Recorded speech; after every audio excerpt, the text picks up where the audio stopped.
Bonjour Edouard. Bonjour. Tu es français expatrié donc, au Monténégro. Depuis combien de temps es-tu ici? Ça va faire maintenant 1 an qu'on est ici. Après, on a eu une longue période d'expatriation derrière nous. On vivait en Russie avant. Pendant 7 ans, on vit en Russie. Et avec le corona, la crise, tout a changé. Nous avons changé aussi et nous sommes venus au Monténégro. Donc Edouard, tu as 2 enfants donc, qui sont scolarisés à l'école française européenne de Podgorica. Qu'est-ce que tu peux nous dire par rapport à ça? Est-ce que tu es satisfait de cette expérience en famille? J'ai deux petits garçons en effet qui sont ici, en petite section et en moyenne section. Ok. Le point principal positif pour moi ici, c'est le fait qu'on est, comme vous pouvez le voir, sur quelque chose qui est de taille réduite.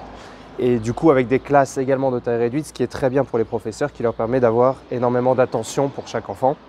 Dans la classe de mes enfants, je crois qu'ils sont au total une douzaine d'élèves, ce qui n'existe, je crois, quasiment plus en France. Donc c'est très, très qualitatif de ce point de vue-là. Il y a également du coup une bonne atmosphère dans le groupe et dans l'école. Toutes les classes sont un peu mélangées et du coup ça permet aux enfants de bien jouer entre eux.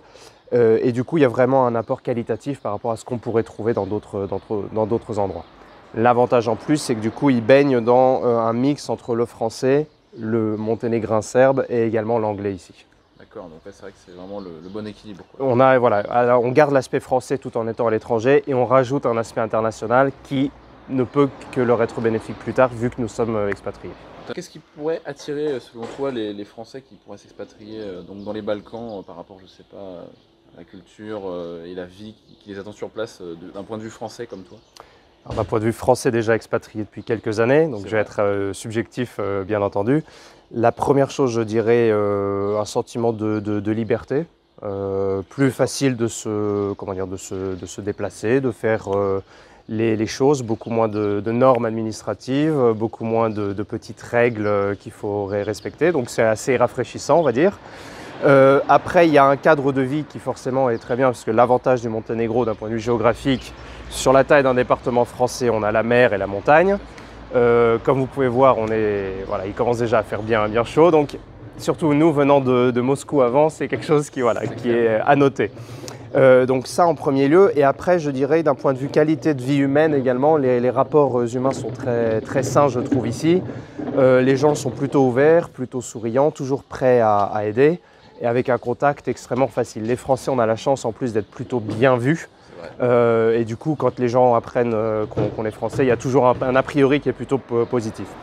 Et donc, d'un point de vue familial aussi, pour une famille avec des petits-enfants, le gros aspect positif, c'est que vous êtes dans un environnement qui est très, disons, sécurisé, libre, et tout est à petite taille. Du coup, il est très facile de se déplacer et d'avoir une vie de famille tout à fait équilibrée.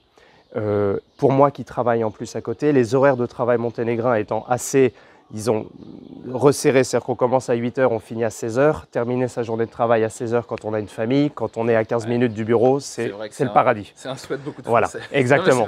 Pas de métro, pas de transport, pas de pollution, rien, on est directement avec sa famille et la mer est à 45 minutes et la montagne va être à 45 minutes bientôt. Donc il y a vraiment tout ce qu'il faut pour s'épanouir pour la famille. Au niveau du sport au Monténégro, je voulais avoir un petit peu ton point de vue, parce que toi, je sais que tu es quelqu'un de très sportif, et c'est vrai qu'il y a beaucoup de gens qui prêtent beaucoup attention au sport et au style de vie sain, c'est-à-dire sport et une alimentation saine, acheter des produits locaux, etc.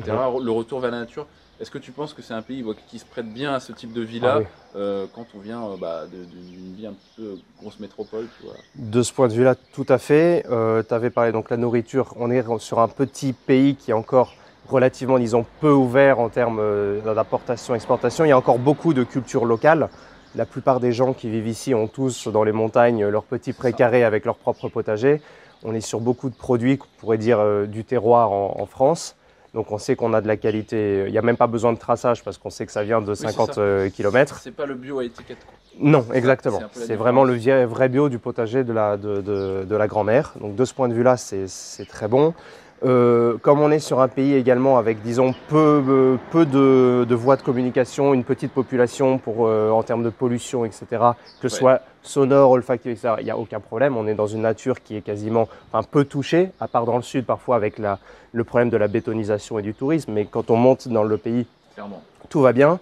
Et par rapport à l'aspect sportif, oui, c'est un pays, hommes comme femmes, qui sont extrêmement sportifs. C'est peut-être pas les mêmes sports qu'en France, culturellement. Alors le football est très prégnant. Le basket est extrêmement présent ici, le water polo, et également tout ce qui va être sport de combat, de contact, que je pratique moi également. Il y a une grosse culture ici, ils ont quelques très bons combattants, et il y a une très très bonne ambiance de ce point de vue-là. Donc si quelqu'un recherche, disons, le couple vie saine, sport, nourriture, et mode de vie sain, dans le sens pas de rythme de fou, etc., il y a un très bon combo ici, c'est évident, oui. Ouais, non, je te le confirme.